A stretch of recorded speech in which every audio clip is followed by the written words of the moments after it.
నమస్తే. పార్లమెంట్ ఎన్నికల వేళ కాంగ్రెస్ పార్టీలో కయ్యం ముదురుతున్నది. ఓవైపు మాదిగల్లోనే అన్యాయం జరిగిందంటూ అటు మోత్కుపల్లి కావచ్చు, ఇక అయితే మందకృష్ణ మాది కావచ్చు, మాకు న్యాయం చేయాలంటూ వాళ్ళు ధర్నా చౌక్లో ధర్నా కూర్చుంటే కాంగ్రెస్లోనే ఇతర నాయకులు ఏ చంద్రశేఖర్ కావచ్చు, లేకపోతే ఇతర కాంగ్రెస్ పార్టీ సీనియర్ నాయకులు, మాదిగ సామాజిక వర్గానికి చెందిన నాయకులు రాజ్యాంగాన్ని కాపాడాలి, రాజ్యాంగ పరిరక్షణ కోసము అదే 4వ తారీఖు నాడు రాజ్యాంగాని కోసం అదేదైతే ట్యాంక్ బండ్లో ఉన్నటువంటి అంబేద్కర్ స్టాచ్యూ దగ్గరకు వెళ్తున్నటువంటి పరిస్థితి. సో మొత్తం మీద మాదిగ జాతి ఎవరి వెంట ఉంటుంది?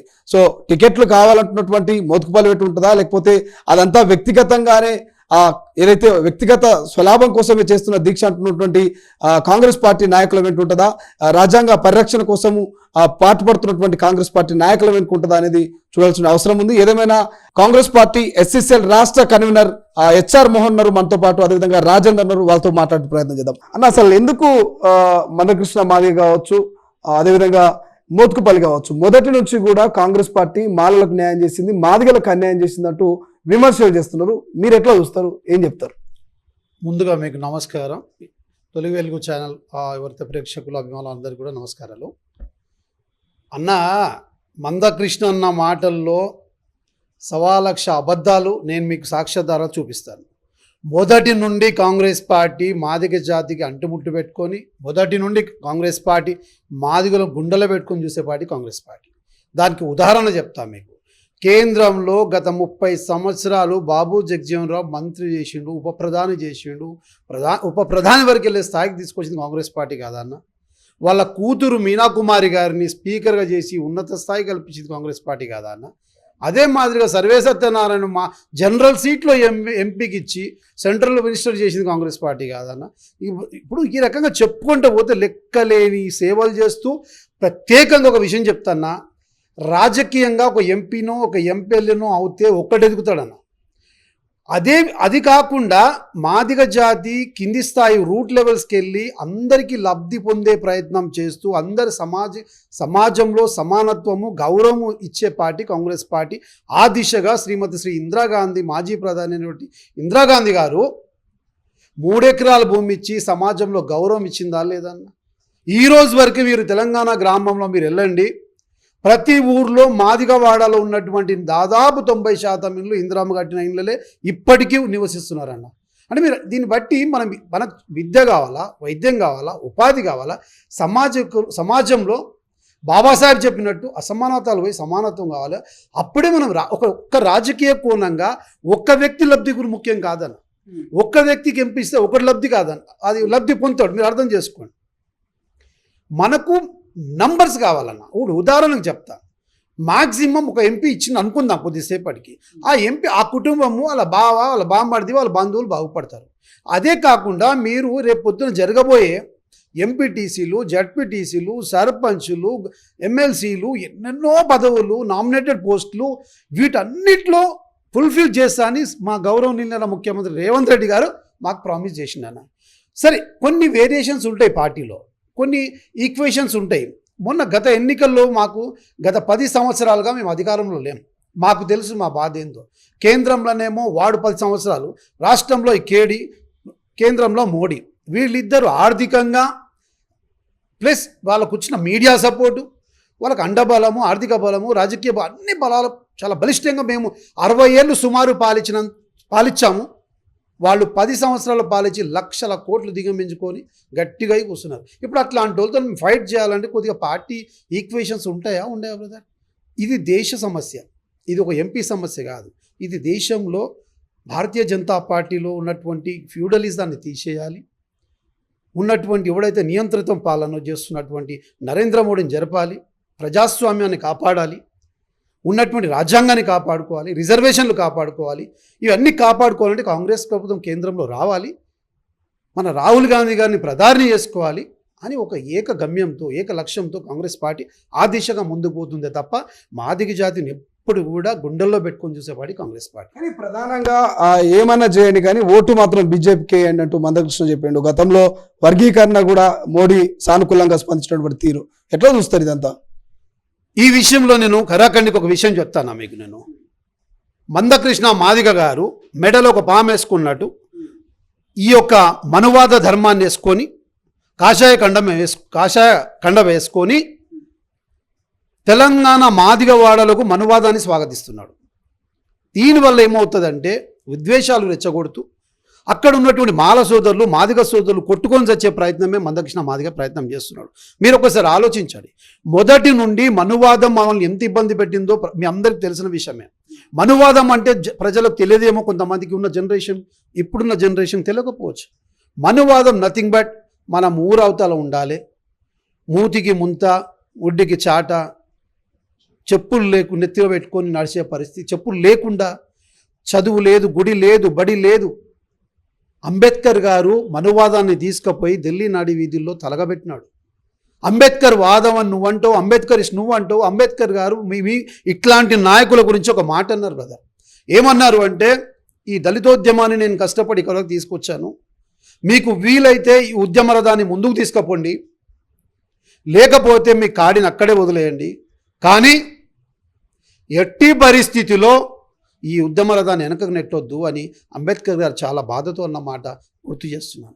ఈరోజు ఎవరైతే మందకృష్ణ మాదిగానే ఒక వ్యక్తి ఈరోజు ఆ దళిత ఉద్యమాన్ని వెనకకు నెట్టుతున్నాడు అని సమాజానికి, మాదిగ జాతికి చెప్తున్నాను. మాదిగ జాతి గమనించాలన్నా ఈరోజు ఎక్కడ తీసుకెళ్ళిపోతున్నారు మన పరిస్థితి. మన మాదిగవాడలో ప్రశాంతంగా ఉన్న మాదిగవాడల్లో అల్లర్లు లేపే ప్రయత్నం చేస్తున్నారు. మనకు చదువు దూరం చేసే ప్రయత్నం చేస్తున్నారు. మనకు బడి దూరము, గుడి దూరము, సమాజానికి దూరం బతకాలి. వీణ మట్టుకు కోట్ల రూపాయలు, లక్షల కోట్లు సంపాదించుకొని జాతి పేరు చెప్పుకొని చెట్టు పేరు చెప్పి కాయలు అమ్ముకున్నట్టు మాదిగ జాతిని అడ్డు పెట్టుకుని గత 30 సంవత్సరాలుగా అన్ని పార్టీలకు తాకట్టు పెడుతూ ఏబీసీ వర్గీకరణ వచ్చేది లేదు, చేయలేదు. వీనితో కానే కాదు. కాంగ్రెస్ పార్టీ క్లియర్ కట్గా చెప్పిందనా, ఖచ్చితంగా రానున్న ప్రభుత్వం మాదే, ఖచ్చితంగా ఏబీసీ వరకు పూర్తి సహాయ సహకారాలు మేము ఇస్తామని కూడా క్లియర్ కట్గా చెప్పింది. ఇదే మోదీ ప్రభుత్వము గత ఎన్నికల్లో కూడా మాట ఇచ్చింది, 100 రోజుల్లో చేస్తున్నది. ఎక్కడుందన్న వర్గీకరణ? ఈయన ఖచ్చితంగా నా మొదటి నుండి కూడా కిషన్ రెడ్డి స్నేహితుడు, మొదటి నుండి కూడా బీజేపీ అంటే చాలా మా మాదిగ జాతుల్లో బీజేపీకి ఎవరు ఓటేనన్నా? మీరు గత అసెంబ్లీలో కూడా మీరు చూసినారన్నా? అసెంబ్లీలో ముందు మోదీని పట్టుకుని ఏడవడం జరిగిందా? మొత్తం మోడీ బట్టలంతా నానిపోయినాయి ఏడిచినందుకు. అంత ఏడిచిండు కదన్నా, అంత ఏడిచినందుకు మరి అసెంబ్లీలో ఎన్ని సీట్లు గెలిపించిండినా? ఎన్ని సీట్లు గెలిపించను అని మాదిగ జాతి నెంబర్ లేదన్న. కేవలము చెట్టు పేరు చెప్పి కాయలు, మరొకసారి చెప్తున్నా, దొంగలకు సర్ది కడుతున్నాడు ఈయన. ఈడ కేసీఆర్కి కడుతున్నాడు, అలా మోడీకి కడుతున్నాడు. అంతా గుడగుటారమన్న లోపల చీకటి ఒప్పందాలు జరిగినాయి. మాకు మాదిగ ఈరోజు మాకు ఇంకొక విషయం చెప్తా మీకు భయ, ఈరోజు మా కాంగ్రెస్ పార్టీ టికెట్లు రాకపోవడానికి కూడా కారకుడు ఈయననే. ఎందుకు కారణం? మీ జాతి కోసం కొట్లాడుతున్నాడు, మీ టికెట్ల కోసం కొట్లాడుతున్నాడు, మీ పార్టీలో లేకున్నా కూడా మీ పార్టీలో జరిగిన అన్యాయం గురించి ప్రశ్నిస్తున్నారు. ఎట్లా మీ పార్టీ? దీని విషయంలో చెప్తా, అది ఎట్లా అన్న జనాలు అర్థం చేసుకొని. ఒక ఎంఆర్పిఎస్ అధ్యక్షుడుగా 30 ఏళ్ళ అనుభవంతో ఉద్యమకారుడిగా మీరు ఏ పార్టీకి సంబంధాలు లేకుండా మీరు ఒక కేవలం ఎంఆర్పిఎస్ అధ్యక్షుడిగా అన్ని పార్టీలకు ఆదేశాలు ఇస్తూ మా కులానికి, మా జాతికి, మాదిగ జాతికి ఇవ్వకపోతే కబాడ్దారని చెప్తే మేము కూడా అన్నాను ఇట్లా చేతులు ఎత్తి మొక్కటని నేను కూడా మొక్కుతా. కానీ నువ్వు కాషాయ కండం వేసుకొని, కాషాయ కండవ కప్పుకొని, మన ధర్మశాస్త్రం ఎత్తుకొని, కాంగ్రెస్ పార్టీ మేము రాజ్యాంగాన్ని ఎత్తుకున్నాం, భారత రాజ్యాంగాన్ని ఎత్తుకున్నాం, మేము అంబేద్కర్ని ఎత్తుకున్నాము. మా పార్టీ గురించి మాట్లాడే అర్హత మీకు ఎక్కడిది? మీరు ఆలోచించండి. ఇప్పుడు అయినా ఏ పార్టీకి సంబంధాలు లేకుండా ఆయన ఇండివిజువల్గా ఉండి అన్ని పార్టీలకు ఆదేశించి మాదిగ జాతి సోదరులకు టికెట్లు ఇవ్వాలా, ఆర్ మాదిగ జాతి బిడ్డలు కూడా మాదిగలకు ఓటేయాలంటే అది కరెక్ట్ సందేశం పోతుంది. కానీ సార్ మోహన్ గారు నిజంగా సరే మీరు అన్నట్టుగా మందకృష్ణ కాషాయానికి ఓటేయండి అన్నాడు, అది పక్కన పెడదాం. కానీ మోత్కుపల్లి కాంగ్రెస్ పార్టీలో సీనియర్ నాయకులు, 30 ఏళ్ల రాజకీయ అనుభవం గల వ్యక్తి, మాజీ మంత్రి. సో అటువంటి వ్యక్తి దీక్షలు చేసినా, హాస్పిటల్ పాలైనా కూడా మీ హైకమాండ్ కావచ్చు, మంత్రులు కావచ్చు, ఎమ్మెల్యేలు కావచ్చు, ఏ మాదిగ జాతి బిడ్డ కూడా ఆయన పలకరించిన పాపనబోలే. దీనికి కారణం ఏంటి? సీనియర్ దేంట్లో అన్నా, సీనియర్ దేనికి? టీడీపీ పార్టీలో సీనియర్, కాంగ్రెస్ పార్టీలో ఇట్లా సీనియర్ అండ్ వయసు రీత్యా సీనియర్ ఉండొచ్చు, కానీ పార్టీలో సబ్ జూనియర్. మొన్న ఎలక్షన్ తర్వాత కదా ఆయన వచ్చింది, ఎట్లా సీనియర్ అయిండు అన్న? ఆయన స్వార్థం అన్న 30 సంవత్సరాలుగా ఆయన రాజకీయంలో ఉన్నాడన్న. రాజకీయంలో ఆయన నియోజకవర్గం పోయి అడుగుదామన్నా. ఇప్పుడు ఆయనకు టికెట్ రాలేదు కాబట్టి ఇవాళ మాదిగ జాతికి అవసరం ఉంది, డప్పులు వేసుకొని రండి. మరి నీకు టికెట్ వచ్చి నువ్వు మంత్రి చేసినావు, ఎమ్మెల్యే చేసినావు, ఆ రోజు నా జాతి బిడ్డని ఇంటి మూడు కోసం కనీసం మంచినీళ్ళు కూడా ఇవ్వలే కదా? ఆ రోజు జాతి బిడ్డ గుర్తు రాలేదా? ఆ రోజు జాతి మీకు కనబడలేదా? మీకెప్పుడు ఇబ్బంది ఉన్నా, మీకెప్పుడు బాధలున్నా అప్పుడు జాతి గుర్తుకొస్తుంది. మీకు ఇంకో విషయం చెప్తున్నా, వీళ్ళ మాటలేని, మందకృష్ణ మాదిగ మాటలేని నా జాతి యువత చాలామంది కేసుల మీద కేసులు, రైళ్లు తలగబెట్టి, బస్సులు తలగబెట్టి, గాంధీ భవన్ మీద దీని మీద కూడా అటాక్ చేసి, సోనియా గాంధీ వచ్చినప్పుడు ఆడపిల్లలను కిరసనాలు పోసుకొని ఈ రకంగా వందల వేల కేసులు చేసుకున్నారు. కేసులు కోర్టులు కేసులేమో మా జాతి మందకృష్ణ మాదిగా ఎంఆర్పిఎస్లో పనిచేసినటువంటి మా జాతి బిడ్డలకు, కేసులు మాకు, సూట్ కేసులు మందకృష్ణకు. కేసులు సామాన్యుడికి, సూట్ కేసులు మందకృష్ణకు. కేసులు సామాన్యులకు, పదవులు మన ఈ ఎంపీ నరసింహన్నకు. పదవి ఉన్నప్పుడు జాతి గుర్తురాదనా? మీరు బాగా గమనించండి. పదవులు ఉన్నప్పుడు ఎవరు గుర్తురారు. పదవి ఎట్లయితే పోయిందో జాతి గుర్తుకొస్తుంది. వాళ్ళే నరసింహ ఏం పేరే మోత్కుపల్లి నరసింహన్న. మందకృష్ణన్నకి ఏమంటే ఎన్నికలప్పుడు జాతి గుర్తుకొస్తుంది. 5 ఏళ్ళు మళ్ళీ కనబడాడు. ఇప్పుడు కూడా నేనేమంటున్నా, ఆయన కనుమరుగైపోయాడు. నేను ఒక విషయం, కేసీఆర్ గారు గత 10 సంవత్సరాల పాలన చేశాడు. మరి ఏ రోజు బయటకు ఎందుకు రాలేదన్నా? దేనికి మాట్లాడలేదేమన్నా? ఆ 10 సంవత్సరాలు ఆయన దళిత సీఎం చేస్తున్నాడు. మరి ఎందుకు చేయలేదు? నువ్వు ఒక జాతి బిడ్డవు కదా, మరి మా జాతికి ముఖ్యమంత్రి చేస్తాను, ఎందుకు చేయలేదు? ఎందుకు అడగలేకపోయినావు? 3 ఎకరాలు ఇస్తాను మా జాతికి అని ఎందుకు అడగలేకపోయినావు? ఇంటికి ఉద్యోగం ఇస్తాను మా జాతి బిడ్డలకు ఉద్యోగం ఇస్తాను ఎందుకు అడగలేకపోయినావు? ఉస్మానియా యూనివర్సిటీలో కొట్లాడింది సచ్చింది మా జాతి, మరి బాల గురించి నువ్వు ఎందుకు మాట్లాడలేకపోయినావు? అప్పుడు జాతి అర్థం గుర్తు రాలే. 10 ఏళ్ళు 3 నెలల్లో నీకు డైజెస్ట్ అవ్వట్లేదు ఎందుకు? అంటే నీకు ఎంత విషయం ఎందుకు కాంగ్రెస్ పార్టీ మీద? మొదటి నుండి కాంగ్రెస్ పార్టీ శత్రువున.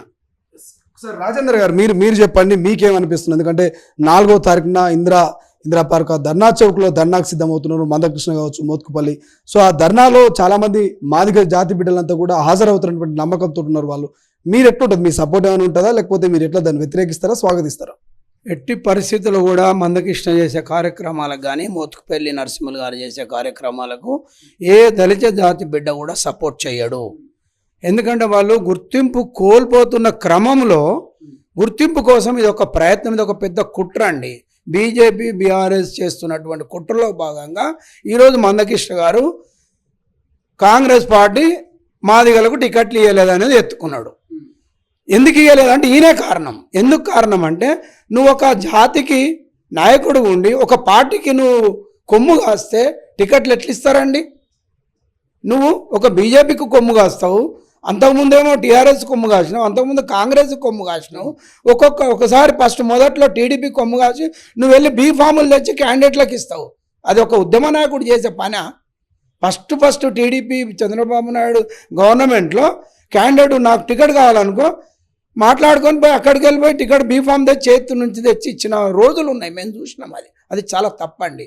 ఒక ఉద్యమ నాయకుడు అంటే జాతి మేలు కోసం పనిచేయాలి, జాతి అభివృద్ధి కోసం పనిచేయాలి.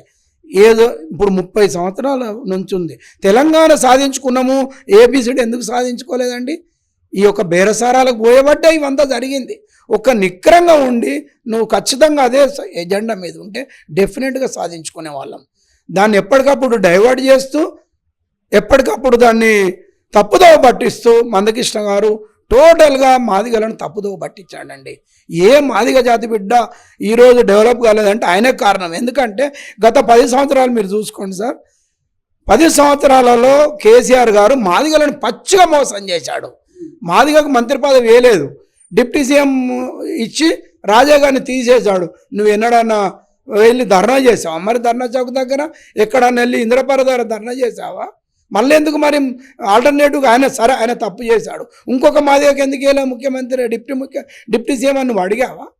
మరి అప్పుడు అదే కాకుండా లీడ్ క్యాబ్ అనే సంస్థను చర్మకారులు, వృత్తికారులు ఏదైతే ఇప్పుడు గౌడ సంఘం కానీ వాళ్ళు ఎట్లయితే వృత్తికారులు ఉన్నారో, మాదిగలు, చమారులు, మోచీలు వృత్తి అంటే లీడ్ క్యాబ్ సంస్థ స్వాతంత్రం వచ్చి నుంచి ఇప్పటి వరకు లీడ్ క్యాబ్ సంస్థ పనిచేసింది. ఓన్లీ గత 10 సంవత్సరాల్లో లీడ్ క్యాబ్ సంస్థను పూర్తిగా మూసివేసినారు. 1000 ఎకరాలు లీడ్ క్యాబ్ సంస్థలో భూములు ఉన్నాయి, ఆల్రెడీ మిషనరీ ఉంది, ఇండస్ట్రీ ఉంది. అది ఒక్కరోజు కూడా చేయలే, దాని చైర్మన్ పెట్టలే, డైరెక్టర్లను పెట్టలే. ఆ సంస్థను నిర్వీర్యం చేసిండ్రు ఎవరు? కేసీఆర్ ప్రభుత్వం. నువ్వు ఒక్కరోజు అడిగినవా? అదేవిధంగా SC/ST కమిషన్ను 10 సంవత్సరాలలో ఓన్లీ 3 సంవత్సరాలు ఎర్రల శ్రీనివాస్కి ఇచ్చారు. 6 సంవత్సరాలు దానికి చైర్మన్ లేడండి. ఆ కమిషనే పనిచేయలే. ఫస్ట్ 3 ఏళ్ళు పనిచేయలే, మధ్యన 3 ఏళ్ళు ఎర్రల సీన్ ఉన్నాడు, దాని తర్వాత 3 ఏళ్ళు పనిచేయలే. మొన్న 3 నెలల కింద ఎలక్షన్లు డిక్లేర్ చేసే ముందు కమిషన్ వేశారు. అంటే నువ్వు ఒక్కరోజు అడిగావా ఎస్సీ కమిషన్ ఎందుకు వేయలేదని మోత్కుపల్లి నరసింహులు అడిగాడా, లేకుంటే మందకృష్ణ గారు అడిగారా? మరి లిడ్ క్యాప్ సంస్థను ఎందుకు ఓపెన్ చేయలేదు? మా చర్మకారులకు మరి ఇండస్ట్రీస్ అన్ని జాగాలల్లో ఫ్యాక్టరీలు ఉన్నాయి, దాన్ని నడపట్లేదు. అంటే జీవనోపాధి ఎంతమంది వేల మంది ఈరోజు జీవనోపాధి కోల్పోయాను. అప్పుడు నీకు నీ జాతి గుర్తు రాలేదా? జాతి అభివృద్ధి అంటే ఏందండి? ఒక ఎమ్మెల్యే టికెట్ ఎంపీ టికెట్ కాదు, వాళ్ళకు కావాల్సిన ఆర్థిక అభివృద్ధి జరగాలి. ముఖ్యంగా ఈరోజు డిఫరెంట్గా ప్రతి పార్టీకి ఒక మేనిఫెస్టో ఉంటుంది, ఒక ఈక్వేషన్ ఉంటుంది. 10 సంవత్సరాల తర్వాత ఈరోజు కాంగ్రెస్ పార్టీ ప్రభుత్వంలోకి వచ్చింది, వాళ్ళకి ఎన్నో ఇబ్బందులు ఇరుకులు ఉన్నాయి మాకు. వాటిని అధిగమించడానికి ఈరోజు గెలిపే ముఖ్యంగా రేవంత్ రెడ్డి గారు ఆధ్వర్యం లోపల రాహుల్ గాంధీ గారు ఒక పాలసీ తీసుకున్నారు. గెలవాలి ఫస్ట్, కేసీఆర్ నియంతృత్వ పాలనను ఎండగట్టాలి, పక్కకు తోలాలంటే ఎలాంటి పాలసీ తీసుకోవాలి, ఆ పాలసీలో గవర్నమెంట్ రావడం జరిగింది. ఈరోజు ఎంపీ టికెట్లు రావాలి అనేది వీళ్ళంతా ఒక ఏమంటారు దాన్ని, వాళ్ళు ఒక కుంటి సాకు, లేకుంటే వాళ్ళని ఒక మభ్య పెట్టడమే. నిజంగానే అది ఉంటే ముందే ఎందుకు చేయలే ఈ ధర్నాలు? టికెట్లు అప్పుడు ఎందుకు అడగలేదు? అన్నీ అయిపోయి, డేట్ అయిపోయి, నామినేషన్స్ అయిపోయి, విడ్రాల్, ఇప్పుడు నువ్వు చేసేది, ఇప్పుడు నువ్వు డిమాండ్ చేసేది. నిజంగా నువ్వు జాతి అభివృద్ధి కోరేవాడు అయితే, జాతి నాయకులను అభివృద్ధి చేయాలనుకుంటే నువ్వు ముందు ఒక ప్రణాళికబద్ధంగా డిమాండ్ పెట్టాలా. మా వాళ్ళకు టికెట్లు ఇవ్వాలా, 3 ఇట్లా 2 టికెట్లు మా జనాభా శాతం ప్రకారం రావాలనేది రాహుల్ గాంధీ దగ్గర పెట్టాలా, ఏఐసిసిలో పెట్టాలి. ఎందుకంటే పార్లమెంట్ టికెట్లు అక్కడి నుంచి డిసైడ్ అవుతాయి. సో కాబట్టి ఇవన్నీ కూడా కుంటి సాకులు, వాళ్ళు ఒక తప్పుదో పట్టించే విధానము. ముఖ్యంగా బీజేపీని వీళ్ళు మెడలేసుకొని బీజేపీకి కానీ ఒక్కటి నా ప్రజలకు విజ్ఞప్తి చేస్తున్నా, మందకృష్ణ గారికి అడుగుతా ఉన్నా, మోత్కుపల్లి ఎవ్వరు ఏ ఒక్కరు కూడా బీజేపీకి ఓటేసే పరిస్థితి లేదు. దళితులే, ఒక్క మాదిగలు కాదు, మాలలు వేయరు, మాదిగలు వేయరు, ఉపకులాలు వేయరు, క్రిస్టియన్స్ వేయరు, ముస్లిమ్స్ వేయరు. ఈరోజు గుర్తుపెట్టుకోండి, బీసీలు వేయరు. ఎందుకు వేయరు అంటే 10 సంవత్సరాలలో దేశాన్ని బస్టు పట్టించిన నాయకుడు మోడీ. ఎందుకంటే అన్ని పబ్లిక్ రంగ సంస్థలు అమ్మేశాడు, ఎల్ఐసి లాంటి సంస్థలను అమ్మేశాడు. ఇదే మోడీ నిన్న మొన్న మీ సంబంధించి సోషల్ మీడియా టీం కూడా నోటీసులు ఇచ్చారు. ముఖ్యమంత్రి రేవంత్ రెడ్డి గారు కూడా నోటీసులు ఇవ్వడానికి ఇక రెండోసారి ఇవాళ రేపు గాంధీ భవన్లో కూడా అడుగుపెట్టినట్టు తెలుస్తుంది. ఎట్లా చూస్తారు అమిత్ షాకి సంబంధించిన ఫేక్ వీడియో విషయంలో? దీని మీద ఎట్లా చూస్తారు? ముఖ్యంగా వీడియోలు అనేది కొత్త కాదండి, ఫేక్ వీడియోలు. ఈ ఫేక్ వీడియోలు రేవంత్ రెడ్డి గారికి పని ఎక్కదండి, రోజు పని లేదా? రోజుకు 4 మీటింగులు 5 మీటింగులు అటెండ్ చేసుకుంటా బహిరంగ సభలు ఉండి ఆయన వీడియోలు పెట్టుకుంటా అంత గత్యంతరం లేదు రేవంత్ రెడ్డి గారికి. రేవంత్ రెడ్డి గారు ఒక డైనమిక్ లీడరు, ఒక సింగిల్గా గవర్నమెంట్ను ఎక్కడో ఉన్న కాంగ్రెస్ను పైకి తీసుకొచ్చి ఎవరెస్ట్ ఎక్కించి ప్రభుత్వాన్ని ఏర్పాటు చేసినటువంటి ఘనత రేవంత్ రెడ్డి గారిది. అలాంటి నాయకుడు ఈ వీడియోలు పెట్టుకుంటా ఇవి చేసుకుంటా అవసరమే లేదు. అది చాలా తప్పుడు విధానము. వాళ్ళు కావాలని బ్లేమ్ చేసి పార్లమెంట్ ఎలక్షన్ లోపల దీన్ని చూపెట్టి మేము ఓట్లు దండుకుందాం అనేది తప్ప, ముఖ్యంగా వాళ్ళు ఒక్క పని చేసినా చెప్పమనండి. కేంద్ర ప్రభుత్వం పని చేసి ఓట్లు అడుగుమనండి. దేవుడు బొమ్మ పెట్టుకొని ఓట్లు అడుగుతుండ్రు తప్ప పని చేసి ఓట్లు అడుగుతుండే పని చేశారా? ఉన్న ప్రభుత్వ రంగ సంస్థలను అమ్మేశారు, అక్కడే ఎస్సీ రిజర్వేషన్ గండి కొట్టారు. ఈరోజు రాజ్యాంగానికి ఒక ముప్పు ఉన్నది. ముఖ్యంగా నా ప్రజలందరినీ కోరుకునేది ఏంటంటే, ఈరోజు సెక్యులర్ ప్రభుత్వం కేంద్రంలో కాంగ్రెస్ ప్రభుత్వం ఏర్పడబోతుంది రాహుల్ గాంధీ గారి ఆధ్వర్యంలో. ఎందుకంటే ఆల్రెడీ బీజేపీ గ్రాఫ్ పడిపోయింది, మోడీ గ్రాఫ్ పడిపోయింది. 2 ఫేజ్ ఎలక్షన్స్ల లోపల కూడా బీజేపీ గ్రాఫ్ పడిపోయింది డ్రాస్టికల్గా. ఈ రేపు రాబోయే కేంద్ర ప్రభుత్వం కాంగ్రెస్ ప్రభుత్వం. రాజ్యాంగానికి రక్షణ ఉండాలంటే ఓన్లీ కాంగ్రెస్ ప్రభుత్వం ద్వారానే సాధ్యమవుతుంది. అన్ని వర్గాలకు అన్ని కులాలకు అతీతంగా అభివృద్ధి చేసే ప్రభుత్వం ఏదైనా ఉన్నదంటే అది కాంగ్రెస్ ప్రభుత్వమే. ఎందుకంటే స్వాతంత్రము మొదలుకొని ఇప్పటి వరకు కూడా ఈరోజు రాజ్యాంగం బ్రతికుందంటే కేవలం కాంగ్రెస్ ద్వారానే, ఇందిరమ్మ ద్వారానే సాధ్యమైంది. రేపు రాబోయే రోజుల్లో కూడా కేవలం కాంగ్రెస్ ప్రభుత్వం ద్వారానే సాధ్యమవుతుంది. ఇదంతా మోడీ గారు ఆడుతున్న నాటకం ఏంటంటే ఓడిపోతున్నామనే ఉద్దేశంతో లేనిపోని అని ఈ యొక్క మా వీడియోల ఏదైతే సోషల్ మీడియాలో ఫేక్ వీడియోలు పెట్టించి ఎవరు పెట్టినో ఎవరో తెలియదు. రేవంత్ రెడ్డి గారికి అవసరమే లేదు, ఆ గత్యంతరం లేదు. ఆయన ఒక డైనమిక్ లీడర్, ఒక పులి. ఈరోజు ఆయనకు భయపడి మొత్తము దేశమే భయపడిపోతుంది. ఎందుకంటే ఆయన 7 రాష్ట్రాలకు ఒక స్టార్ క్యాంపెయినర్గా ఉన్నాడు. ఈరోజు ఆయన పేరింటనే బీజేపీలకు గడగడ వణికిపోతా ఉన్నారు, బీఆర్ఎస్లు గడగడ వణికిపోతా ఉన్నారు. ఎందుకంటే ఆ దమ్మున్న ధైర్యం ఉన్న నాయకుడు రేవంత్ రెడ్డి గారు. ఎందుకంటే కాంగ్రెస్కు ఒక పట్టు ఇచ్చి కాంగ్రెస్ ప్రభుత్వాన్ని అధికారంలో తెచ్చి ఈరోజు దేశవ్యాప్తంగా రేవంత్ రెడ్డి గారు అంటే ఒక మాస్ లీడరు, క్లాస్ లీడరు, ఒక డైనమిక్ లీడర్గా ఉన్నాడు. కాబట్టి బీజేపీకి ఎట్టి పరిస్థితుల్లో ఈ మోత్కుపల్లి కాదు, మందకృష్ణ కాదు, ఎవరు చెప్పినా ఎవరు ఓటేయరు, ఎవరు నమ్మే పరిస్థితులు లేరు వాళ్ళ మాటలు. ఎందుకంటే వాళ్ళు ప్రతిసారి ఒక్కొక్కరికి చెప్తాడు. మందకృష్ణ గారు ఒక్కొక్క ఎలక్షన్లో ఒక పార్టీకి మద్దతు చేస్తాడు. అది కాదు, నీ ఏబిసిడి సాధించాలంటే దాని మీదనే ఉండు నువ్వు. నీకు ఎందుకంటే పార్టీలు, నీకు పార్టీలు అవసరం లేదు. లేదంటే పార్టీ కండువ కప్పుకొని పార్టీలో పనిచేయి. ఎవరు వద్దన్నారు? మేము వద్దలే కదా. నేను ఇప్పుడు కాంగ్రెస్ కండువ కప్పుకున్నా, కాంగ్రెస్ పని చేస్తా అంటున్నా. నేను ఒక అంటే చెప్పుకుంటే ఇది, కానీ మందకృష్ణ గారు ఇప్పటికే జాతిని అవమానపరిచిండు, ఇంకా ముందు జాతిని అవమానపరచొద్దని మందకృష్ణ గారికి నేను హెచ్చరిస్తా ఉన్నాను. ఒకసారి మోహన్ గారు ఎట్లా చూస్తారు? ఏదైతే ముస్లిం రిజర్వేషన్లకు సంబంధించి కూడా ఎత్తివేస్తాము బరాబర్ అని చెప్తున్నటువంటి సిచ్యువేషన్. ఎందుకంటే బీసీ, ఎస్సీ, ఎస్టీలకు అన్యాయం జరుగుతుంది అంటున్నారు. దీని మీద ఏం చెప్తారు? అన్నగారు, ఖచ్చితంగా భారతీయ జనతా పార్టీ యొక్క రూట్ లెవెల్ ఏదైతే ఆర్ఎస్ఎస్ భావజాలాలు ఏవైతే గోల్వాల్కర్ కానీ సావర్కర్ కానీ వాళ్ళ సిద్ధాంతం, ఆర్ఎస్ సిద్ధాంతం ఏంటంటే వాళ్ళు ఎట్టి పడితే రిజర్వేషన్కి వ్యతిరేకము. ఈ అంతకుముందు జరిగినటువంటి వాజ్పేయి గారి ప్రభుత్వంలో వాజ్పేయి గారు పార్లమెంట్లోనే అన్నారు, ఈ రిజర్వేషన్ విషయంలో చర్చ రావాలి, దీన్ని సమగ్రించాలన్నప్పుడు రాజేష్ అని వీళ్ళు ఎవరైతే ఓనర్, వీళ్ళ ఒక ఆర్ఎస్ఎస్ భావజాలం గురువు, వాళ్ళ గురువు మొత్తానికే నిర్మించాలని అన్నారు. ఒకటి. ఇప్పుడైతే ఒక విషయం మీ ఛానల్ ద్వారా ప్రజలకు స్పష్టంగా చెప్పదలుచుకుంటున్నా. దయచేసి ఆలోచించండి. రిజర్వేషన్స్ ఉండవు, ఖచ్చితంగా తీసేస్తారు. భారతీయ జనతా పార్టీ దానికి వ్యతిరేకము. దానికి ఉదాహరణ నా వీడియో చూడండి అన్న, దయచేసి చూపించే ప్రయత్నం చేయండి అన్న. ఇది మైక్. किसी भी आरक्षण को पसंद नहीं करता और खासकर नौकरी में आरक्षण तो कतई नहीं। अगर एससी, एसटी, ओबीसी को नौकरियों में आरक्षण मिला तो सरकारी काम का स्तर गिर जाएगा। చూసినావా? ఎంతమంది దేశాన్ని అవమానపరిచిన మోడీ ఎస్సీ, ఎస్టీ, బీసీ వాళ్ళు పనిచేస్తేనంట దేశం అభివృద్ధి చెందదంట. రిజర్వేషన్లు కతాయి నైరైతా, డ్యూటీలో కతాయి నైరైతా అని ఆయన మాట్లాడితే నువ్వు ఆయనను పట్టుకొని ఏడుస్తున్నావు. జాతి గమనించదా? ఇవన్నీ జాతి గమనించేదా? నువ్వు దేనికి పోయినావు? ఏబీసీకి కాదు, సూట్ కేసులకు పోయినావు. నువ్వు దేనికి పోయినావు? ఏబీసీకి కాదు, నీకు పదవుల గురించి పోయినావు. నువ్వు మొత్తం 80 లక్షల మందిని తాకట్టు పెడుతున్నావు వాడు.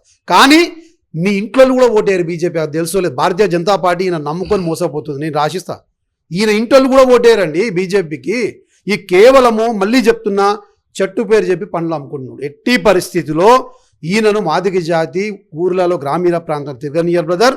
మరొకసారి 14 కాదు 15 సీట్లు పక్క మాకు ఎంపీకి వస్తున్నాయి. తర్వాత ఎన్నికల తర్వాత ఈయన కనుమరగడం ఖాయం. రైట్. ఇది మొత్తం మీద కాంగ్రెస్ పార్టీలో మాదిగ జాతికి సంబంధించి కూడా ఏదైతే టికెట్ల ఇష్యూ నడుస్తుందో ఆ నేపథ్యంలో మోత్కుపల్లి కావచ్చు, మొన్నదాకా మందకృష్ణ కావచ్చు, సో వీళ్ళ ఎవరు నమ్మరు మాదిగ జాతి. ఖచ్చితంగా కాంగ్రెస్ పార్టీ రానున్న పార్లమెంట్ ఎన్నికల్లో 15 సీట్లు ఖచ్చితంగా గెలుస్తుంది. భారీ మెజార్టీతో ఢిల్లీలో చక్రం తిప్పబోతున్నటువంటి ధీమా వ్యక్తం చేస్తున్నారు.